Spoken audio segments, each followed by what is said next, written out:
get a day start with regard to the various policies enunciated in the budget and the taxation and the various incentives offered.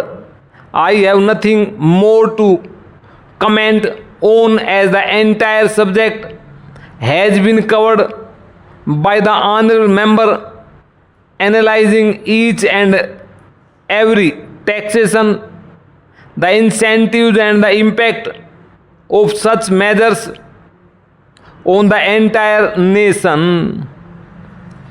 It is an admitted fact that when we embrace both the private and public enterprises and we plan according to the policy by accepting these two together, we cannot satisfy the entire lot of the people by any measure that has been chalked out to plan our future.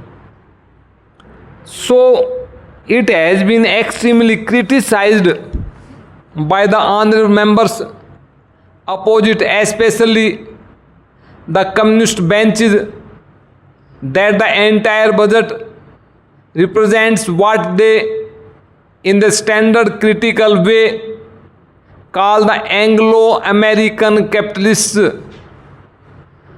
With such a tendency to criticize, even if a measure is introduced to curb the use of cosmetics or something of that sort, the same type of criticism you can hear from that side, because it is a section which does not make a factual study of a measure that is introduced in the House. It is a section which supports only those measures that matter to its interests and not otherwise, and thus it directs all its criticism against otherwise beneficent measures. Madam, there are certain measures in the budget which concentrate on help to the forthcoming of capital for the development of industries. In the same way, we have certain measures introduced which are aimed at decentralizing capital so that the economy may be a socialist one at a later stage. All these are mixed up, and so all of a sudden we may not be able to say what will be the impact of all the measures that are envisaged in the budget. So, madam, I have again to congratulate the finance minister for having chalked out certain policies that are conducive to a socialist economy. Now Mr. Misra has given an analysis of the various measures and their impact. That is his view. But the finance minister has also taken into account the impact that they should have on the nation as a whole. After the introduction of these measures, I congratulate the finance minister for his sagacity and foresight in chalking out policies that will be conducive to our economy, the socialist economy, to be established in our country within a short period. Para. Madam, I do not wish to talk much on the taxation and other measures, but I wish to bring to the notice of the Honourable Minister some of the important needs of the country which should be given priority when we consider the working and implementation of the budget that is placed before us. It has been said to be the policy of our government that primary education should be made compulsory throughout the country, and to see that within a short period illiteracy is wiped out from our country as a whole. Madam, as a result of the great efforts that we had made, we have been seeing that the children of the have-nots are attending schools which are now open to them with all sorts of privileges.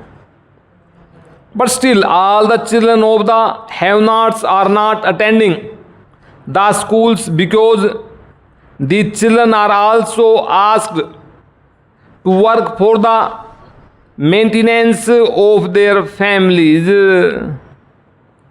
So, madam, it is my suggestion that along with the implementation of the existing schemes, we should have the residential system for those children of the have-nots so that they may be brought under some supervision, so that until they complete their primary education, we may have these children under some discipline.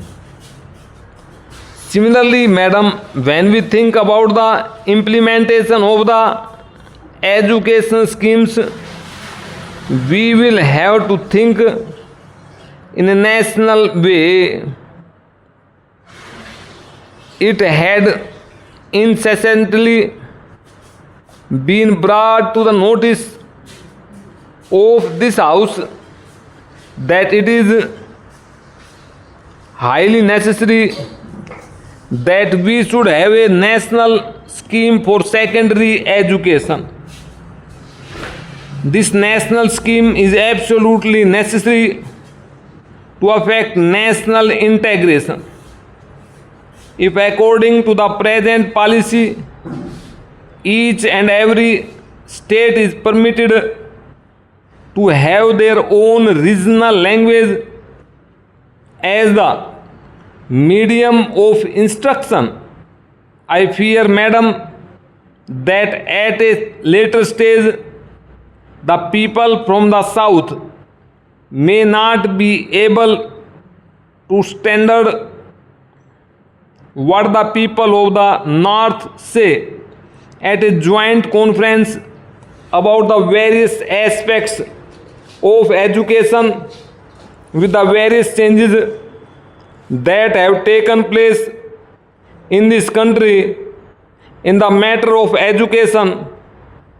And suppose some people educated in the south go to the north for a conference at the national level, the people in the south and north may not be able to understand one another what the different people have to say on matters of education, and some may not be knowing the languages in which the other people speak. So, madam, it is my contention that there should be one and the same language as the medium of instruction throughout the country. So I do not say that the present medium of instruction should be continued forever.